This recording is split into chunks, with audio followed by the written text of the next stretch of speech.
Түркістан қаласы Бекзат мөлтек ауданы тұрғыны Жақып Нұргүлжебайқызы, 4 баланың анасымын. Мен Түркістан қаласының әкімі Тәжібек Мұсаевтан және білім бөлімінің басшысы Батырбекова Ақмаралдан оңтүстік Қазақстан облысының білім басқармасының басшысынан көмек сұраймын. Мен сіздерден көмек сұрау себебім, көршімнің үйіне ақап жұмыс істеп жүрген кезінде 18-ші мектептің мұғалімдері келіп, Бексұлтан және Зарина Мереке келіп, баса көктеп үйге кіріп, холодильнигіңізде ет пен майыңыз жоқ және бала шағаңызға қарамайтын болсаңыз ана құқығынан айырамын деп жауап берді. Бала шағаңызды қарамайтын болсаңыз интернатқа өткіземін деді.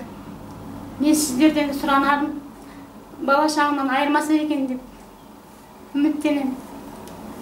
Соттың адамдар емес қой, балдарынан айыратындай. Мен 4 баламнан адал еңбегімен көшеде арақ ішіп, темекі шегіп жүрген жоқпын ғой. Өз балдарым өздерім адал еңбегімен жұмыс істеп, бала шағымды бағып отырмын.